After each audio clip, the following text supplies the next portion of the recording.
Bem-vindos, amigos aeronautas. Aqui é Alexandre Fresleben, candidato à presidência do Sindicato Nacional dos Aeronautas pela chapa Novo Rumo. Hoje, nesse programa, debateremos sobre uma das principais propostas da chapa Novo Rumo, que é a aposentadoria especial. Para esse tema, participam do debate o comandante Alexandre Rizzo, que será o nosso candidato a Relações Institucionais, o advogado e comissário-chefe de equipe Rui, que é o seu candidato ao diretor jurídico, e o nosso candidato a secretário-geral, comissário-chefe de equipe, Pablo Pena. Isso aí. Bem, pessoal, vamos falar um pouco sobre o histórico da aposentadoria especial. Em 2019, por ser advogado militar nessa área do direito previdenciário, eu propus à direção do sindicato, aproveitando a reforma da Previdência em 2019, que apresentasse um destaque usando a frente parlamentar dos aeronautas e nos colocasse na categoria para aposentadoria especial, que estava sendo debatido. Essa solicitação que eu fiz foi numa reunião no Hotel Slaviero, uma reunião da direção, e já que seria um aditivo à PEC 6.219, futura emenda constitucional 113 de 2019, incluindo os aeronautas na categoria de aposentadoria especial aos 60 anos. Assim, os aeronautas ficariam livres daquela enfadonha e divergência perícia judicial, que toda vez que tem que entrar com uma ação requisitando a aposentadoria especial, nós somos direcionados. E voltaríamos a ser enquadrados na categoria profissional diretamente, como era antes de 95. O sindicato poderia utilizar a Frente Parlamentar dos Aeronautas e a subsede Brasília como apoio ao lobby à proposta. Foi alertado ainda que o sindicato deveria, além dessas medidas, deveria fazer uma alteração na CCT. Depois eu explico melhor, caso fosse aprovada a inclusão dos aeronautas.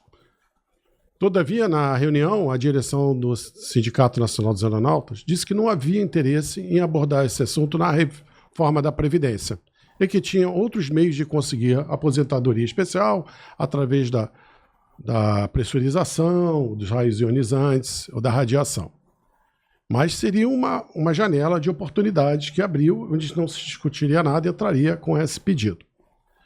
O único apoio que eu recebi nessa reunião foi do comandante Lazzarini. Salvo engano, os comissários e demais pilotos que compunham a direção e a mesa na época votaram contra a minha proposta. Aliás, é mais uma negativa que eu recebi durante toda a minha atuação no tempo do sindicato. A PEC 6, de 2019, foi aprovada e virou a emenda constitucional 103 de 2019. Os aeronautas ficaram fora da aposentadoria especial e até hoje precisam lutar na Justiça Federal contra o INSS para provar que tem direito à aposentadoria. A PEC, ainda em 2019, o presidente do sindicato encontrou o senador Paulo Paim no aeroporto e o senador perguntou o porquê do Sindicato Nacional dos Aeronautas não ter agido em favor da aposentadoria especial na PEC 6.219. A partir desse momento, o sindicato passou a correr atrás da inclusão da categoria dos aeronautas na aposentadoria especial, com apoio do senador Paulo Paim e do senador Esperidião Amin, dando origem ao PLP, Projeto de Lei Complementar 245/2019. Em maio de 2023, foi aprovado pelo Senado Federal e remetido à Câmara de Deputados. Em 2023, foi extinta a subsede Brasília, que já estava suspensa desde 2020, na época da Covid, e a Frente Parlamentar Mista dos Aeronautas, FPAE, foi extinta também com a saída da Câmara de Deputados do presidente da frente, o deputado Jerônimo Goergen. A frente, para vocês terem uma ideia, chegou a contar com 213 congressistas, uma frente bem forte, bem ampla e bem representativa. Sem uma presença constante do Sindicato Nacional dos Aeronautas, a nossa representatividade dentro do Congresso Nacional caiu muito. Em abril de 2024, a CTRAB, Comissão de Trabalho da Câmara de Deputados, retirou a pressão atmosférica como agente nocivo do PLP, Projeto de Lei Complementar 42 de 2003, antiga PLP 245/2019 do Senado Federal, que regulamenta a aposentadoria especial. Vocês entendam que quando o projeto de lei sai da Câmara e vai para o Senado, ela muda de número. Mas essa é a mesma, a matéria é a mesma. Se ela, por acaso, ela fosse votada sem qualquer alteração, não precisava mais voltar para o Senado. Ela continuaria para aprovação. Para aprovação do presidente. Desta forma, por enquanto, a categoria dos aeronautas sai do projeto que estabelece os critérios para a concessão do benefício da aposentadoria especial. O próprio sindicato apresentou um cronograma da atuação dele durante esse tempo, com notas publicadas no site do sindicato. Em suma, como vocês podem ver, o sindicato ele não adotou a minha ideia de colocar a categoria já na reforma. Ele preferiu... Que era a hora certa. Que era a hora certa. E preferiu fazer um outro caminho, o caminho de projeto de lei parlamentar, um projeto de lei que é um caminho mais tortuoso, mais demorado e perigoso. Mais arriscado, né? Mais arriscado, porque se a gente fosse ali naquele momento, seria mais rápido. Agora a gente é submetido a várias comissões, eu vou pedir até para o Riso falar sobre isso melhor, e cada comissão dessa a gente pode ser retirado ou incluído novamente, o que é um perigo. Então, eu aproveitando um histórico divulgado pelo sindicato, vocês podem ver que em 2016 começaram, em 7 de maio de 2019, depois, em 11 de abril, que em assembleia que eles botaram que define que o sindicato atue por imposto pela aposentadoria especial. Pessoal, como eu falei, antes de abril, foi na discussão da reforma, o presidente do sindicato tem prerrogativa de apresentar em nome dos aeronautas. Não precisa de uma assembleia, entendeu? Não precisa de uma assembleia para apresentar essa proposta. O que retardou, o que a gente fez, perdeu o time disso. Bem, a partir daí o sindicato... Deixou de ser proativo e passou a ser reativo. Basicamente. Então, o sindicato passou a atuar. Aí vocês podem ver aqui pelas várias atuações do sindicato em favor da inclusão da nossa aposentadoria especial, dada a pressão atmosférica. E aí vamos aqui em 2022 também foi a atuação. Vocês reparem aqui, que eu vou voltar ao slide... Tem até 2020. Desculpa aí, passei. Depois de 9 de março de 2020, a próxima é em 2022. Lógico, março temos a pandemia, a Covid, onde tudo parou e só foi meio retornar em 2022. Então, 2022 a gente entrega, começa a colocar, o sindicato começa a atuar e depois o sindicato acrescenta também outras questões, não só mais a pressão, como os raios ionizantes e radiação, como itens que poderiam levar à aposentadoria especial. Não sei se vocês já participaram, a mesa aqui, mas teve um colega nosso que levou um medidor de radiação a bordo. E é absurdo, valores ficam, a gente é exposto à radiação em níveis altíssimos, sobretudo como estamos voando lá em cima, né? Mesmo à noite. Não é só solar, é radiação gama. O radômetro também interfere, né? Então, gente, passando aqui, eu vou passar aqui para ser um pouco mais breve aqui, deixar para a gente debater esse assunto.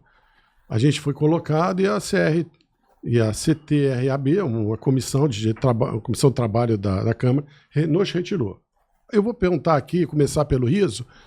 Riso, como aqui, a nossa ideia, a gente tem esse problema, qual foi a nossa retirada do projeto, já que a gente perdeu uma janela de oportunidade na reforma da Previdência. A gente foi agora retirado pela comissão no Congresso, na Câmara de Deputados. Qual é a solução? Como devemos agir, como devemos fazer para que sejamos novamente reintroduzidos e seja votado na Câmara? O Congresso tem 2 janelas de oportunidade. Essas janelas de boas oportunidades são quando começa a legislatura com um novo presidente da Câmara, que é o caso agora, dia 2 de fevereiro, se não me engano, é a posse do presidente da Câmara e do Senado. Por quê? porque eles têm início de mandato para começar a trabalhar, é quando a coisa dá uma decolada. Essa presidência dura 2 anos. Daqui a 1 ano, a gente vai ter eleição para as câmaras federal, Senado, presidente, governadores, deputados estaduais. Até maio você consegue trabalhar. Depois os deputados entram em compromissos de campanha e simplesmente inicia-se um recesso branco. Então a gente tem 1 ano para trabalhar, tá? Esse trânsito, ele vai ter que ser refeito. Eu não posso pegar um processo que está retirado de pauta, eu não posso reincluí-lo ele em pauta. Até porque o deputado Jerônimo não tem mais mandato no momento. Ele poderia abraçar a causa, ele já tinha as assinaturas. Vamos ter que transitar. CCJ, que é o primeiro passo para ver se o pedido é constitucional ou não. Aprovado na CCJ, vai para a comissão. Da comissão é feita os debates, volta para a CCJ para ver se é mexida. Não, desconstitucionalizou o processo, que vai para o Senado. Esse processo, ele perdeu, você está certíssimo, ele perdeu o time, era naquele momento, e a gente vai ter que correr muito para conseguir falar com o Paim, falar com o Esperidião Amin. Até com o Esperidião Amin eu tenho alguma facilidade de diálogo com ele. Tem o Sóstenes Cavalcante, que é deputado, é um cara com quem eu tenho uma possibilidade de diálogo, mas eu tenho que procurar um deputado que abrace essa causa e que faça ela andar. Não adianta você ter 171 assinaturas para fazer, 172 para fazer um projeto de lei. Você tem que ter alguém que pegue esse projeto de lei, abrace ele e... Alguém de peso, no caso.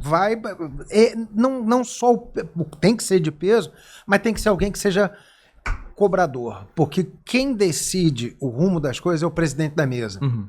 Então tem que ser alguém... No passado nós tínhamos o deputado Herculano Anguinetti, já te falei dele. Era um cara cri-cri, tá? Muito amigo meu, hoje ele está afastado da política, embora bem próximo, mas ele pegava um negócio e ia na época do Michel, tem que fazer. Tá, vou fazer. Michel, tem que fazer. Não, vou fazer. Na quarta vez o Michel Temer não aguentava mais olhar para ele e fazia. Mas tem que ser uma pessoa que tem o perfil de brigar pela causa. E como é que ele vai brigar? Se ele acreditar. Então, o nascedouro dessa proposta, ela tem que nascer muito bem feita para que um deputado compre a briga. Esse deputado, no nosso caso, na primeira vez, na época ainda da Vale, que comprou a briga, era um deputado de Minas. Na época, Minas era muito pouco representativo para os aeronautas. Aeronauta é São Paulo e Rio. Sim, sim. Tá? Pra você ter uma ideia, eu consegui 9 votos para ele em Minas. Tá? Falando com amigos, pessoal que morava em Belo Horizonte. Então, as pessoas que nos atenderam até hoje não são os beneficiários. Se um deputado de São Paulo abraça essa causa, a gente tem números. Você tem que ter uma contrapartida. Não adianta dizer, olha, doutor, essa causa é bonita, essa causa é boa. Não. Ele precisa de receber um apoio. Que maneira que ele vai ser apoiado? Olha, tem uma categoria atrás de você que te dá 50 mil votos que quer isso. Tá? Se você pega os metalúrgicos em São Paulo, que elegem alguns deputados, eles têm uma massa que é importante. Então a gente vai ter que transitar, procurar parlamentares que nos recebam. No passado, quem nos recebeu foi um de Minas. Tá? Quando o negócio decolou e começou a dar visibilidade, aí aparece os demais, porque também querem embarcar na visibilidade daquele processo. Mas é um trabalho dioturno. Toma café com um, almoça com outro, janta com outro, vai, conversa, explica, ele se convence. No dia seguinte ele já ouviu o cara da bancada agropecuária, o outro da bancada de seguro, aí você tem que resgatar o tema com ele até a hora que ele fala, é meu. Então, Riso, a gente colocou mais proposta para o CNA conseguir reverter essa ação. A chapa Novo Rumo propõe as seguintes ações. O novo diretor de Relações Institucionais, mora em Brasília, tem larga experiência e relacionamento dentro do Congresso Nacional. Tem que estar lá todo dia, né, Riso? Todo dia. Não adianta chegar na hora da votação e ir ou conclamar o pessoal em cima da voto. Eu não posso votar, eu tenho que pedir e convencer. É pedir e convencer. É um trabalho. Eu cresci, eu nasci dentro da política. Tá? Meu avô. Você poderia contar pra gente um pouco da tua história aí, da tua. Minha família está na política, graças a Deus, ninguém envolvido com nenhum processo danoso à nação. Meu avô, as poucas vezes que teve preso foi na época da Revolução, porque ele falava o que não devia e era preso. Meu avô era um deputado aqui da Baixada Fluminense chamado Tenório Cavalcante. Se notabilizou pela sua forma truculenta de agir, porque era como se agia na política naquela época. Ele não era o deputado truculento, ele era mais um deputado truculento. Tomou ao longo da vida 42 tiros de atentados que fizeram contra ele, não morreu de bala e deu tantos outros tiros quantos fossem necessários. Nenhuma das pessoas que atentou contra ele sobreviveu para contar a história. Tá? Foi um deputado que se notabilizou, virou o filme O Homem da Capa Preta, com Zé Wilker, Marieta Severo, Jonas Bloch, conta a história da vida dele. Claro que é uma história romanceada, porque o filme tem que ser comercial. Isso, o diretor Sérgio Rezende, ele foi muito enfático. A gente precisa vender esse produto. E o produto foi um dos filmes brasileiros mais vistos. E tem uma entrevista do Zé Wilker que ele diz que foi o filme que mudou o cinema nacional. E eu cresci dentro do ambiente da política e da aviação, porque meu pai era um dos donos da Aerofoto, que era dona da Cruzeiro. Todo mundo pensa que é o contrário. Não era a Cruzeiro que era dona da Aerofoto, era a Aerofoto que era a maior acionista, com 52% das ações da Cruzeiro. Eu cresci dentro da aviação e dentro da política. Então eu conheço os dois ambientes muito bem e ainda tenho como transitar com, não vou dizer facilidade, porque não é fácil, tá? Não é fácil nem para o deputado que está lá, porque ele tem que juntar um grupo de parlamentares que concordem com ele e que queiram fazer as tal das 172 assinaturas. E a gente tem que correr, porque o relógio não vai parar para me esperar. Nem a você, que tem um ano a menos do que eu, não vai esperar a gente concluir o trabalho para poder se aposentar. Esse trabalho ele tem que ser rápido e tem que ser certeiro, é um tiro de garrucha. Então, por isso, você está dizendo que seria importante a reconstrução da frente parlamentar mista dos aeronautas dentro do Congresso. Uhum. Com a participação e atuação de todos. Quando o sindicato fala precisamos de pessoas uniformizadas dentro de uma comissão para pressionar, quando os deputados estão votando que ele olha para trás e tem 3 caras com faixinha no ombro, é uma coisa. Agora, quando tem 30, não entra acho que mais do que 30 numa comissão, mas que tem mais 200 do lado de fora é outra. No passado, a gente tinha a sede lá do sindicato em Brasília, que organizava as vans do aeroporto para lá, organizava tudo. Então, você acha importante voltar essa subsede Brasília? A subsede ela é importante tanto para o Congresso como para atendimento da classe. Nós temos que ter atendimento à classe e temos que estar presente dentro do Congresso. É uma tarefa grande, bonita e tem que ser feita. A gente não pode tentar resolver os problemas do sindicato numa mesa de diretoria em São Paulo. Tá? O sindicato tem que estar presente nas diversas frentes. Uhum. Rui, a CCT, uma das propostas nossas é revisar a cláusula de redução de força de trabalho para aposentáveis com complementação ou suplementação em salário integral. A proposta é que a redução da força de trabalho só fala isso. Então, no caso, por exemplo, da empresa da Gol, que não tem aposentadoria, mas não estaria sendo alcançada. Pois os funcionários da Latam e da Azul terem aposentadoria e podem ser alcançados. Então a gente cria um problema dentro da CCT que aos 60 anos, como está hoje escrito, se a gente conseguindo, né, a gente vai conseguir aprovar a aposentadoria especial, os tripulantes ficariam suscetíveis à redução em caso de um problema na aviação, a redução e ser um dos elegíveis a serem dispensados, dada essa cláusula. A chapa Novo Rumo está propondo uma alteração para que essa cláusula só se refira à aposentadoria normal, que não é especial. Como é que a gente pode proceder para conseguir isso? Como é que vamos fazer na CCT? Primeiro, acho que o grupo tem que ser convidado a participar disso, né? Porque Tem muita gente que vai concordar e tem muita gente que não vai concordar, mas a gente tem que levar a proposta de uma forma que elas também olhem com outros olhos, não olhem de uma forma totalmente individualizada. Porque para os comissários, de repente, não afeta tanto, né? Os comissários, a grande maioria que chega nos 60 já se aposenta. Os pilotos já é uma condição um pouco mais diferente, eles têm salários maiores e, obviamente, a pessoa de 60 anos hoje em dia está muito bem para trabalhar. Então, é algo delicado, mas eu acho que a gente tem que trabalhar em cima disso sim, porque a demanda que a Novo Rumo, ela tá a favor de todos, tá, gente? Sim. Tem que deixar isso bem claro, não é só para comissário, nem só para piloto. A gente já viu situações em que favoreceram lados e criou-se uma rusga dentro da própria categoria por conta disso. Então a gente tem que olhar para todo mundo e fazer com que nós, aeronautas, olhamos o outro também. Não, eu sou comissário, mas eu também tenho que me preocupar com o piloto, assim como o piloto tem que se preocupar com o comissário. A nossa formação aqui hoje é maioria da diretoria de comissários. Não quer dizer que a gente não vai olhar para os pilotos. Então a gente tem que passar a mensagem de forma que a gente também crie esse olhar mais humano para as partes que são envolvidas com a categoria. Estamos aqui com o Pablo. Pablo, você que é oriundo da Azul, a Azul tem esse plano de aposentadoria. Então vocês seriam altamente prejudicados se houvesse uma redução. Então, estariam enquadrados no segundo item logo. Então, como é que você vê essa situação da importância de modificar ou incluir um parágrafo na CCT, na redução, e afirmando que só se refere à aposentadoria normal, por tempo de contribuição? A gente vai ter que analisar também, né, como é que a lei vai se comportar, né? Como a lei vai se comportar, né? Quando o registro terminar lá, se vai ser obrigatório ou não a aposentadoria especial pelo esse tempo. Caso a gente consiga na frente parlamentar que só seja, que possa continuar pela aposentadoria especial, continuar a trabalhar, eu acho muito justo, porque tem pessoas que querem continuar até.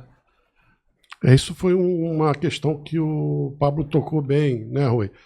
Hoje, se você sai aposentadoria especial, você é obrigado a sair. Não pode continuar mais de um ano. Não pode. Ou você suspende a aposentadoria, continua trabalhando, você não pode acumular. Né? Se for especial, tem essa condição. Então, assim, o nosso medo é que não mude a redução, chegue um tripulante da Azul, que é o teu caso, ou da Latam, que é o caso do escudeiro, chegue perto, chegue no item B, vou ter uma redução. Aposentados, já saíram. Os aposentados, você pode ser aposentado por tempo especial, você pode sair. Então, essa preocupação, né, que já que vocês têm lá na Azul e na Latam tem aposentadoria privada, de proteger esse tripulante, sobretudo os pilotos que podem ter 5 anos. Eu não sei se você lembra, nas convenções bem lá atrás, que tinha uma cláusula que quando o cara estava 2 anos da aposentadoria, ele não era mais elegível. Não tem, 3 anos tem estabilidade, mas aí é redução de força de trabalho. Não sei se... Acho que a situação é diferente. Não sei se a situação é diferente. Bem, amigos aeronautas, a chapa Novo Rumo não só defende a aposentadoria especial, mas demonstra como deve ser feito. Isso só é possível para quem tem conhecimento e experiência no assunto. Pense na hora de votar.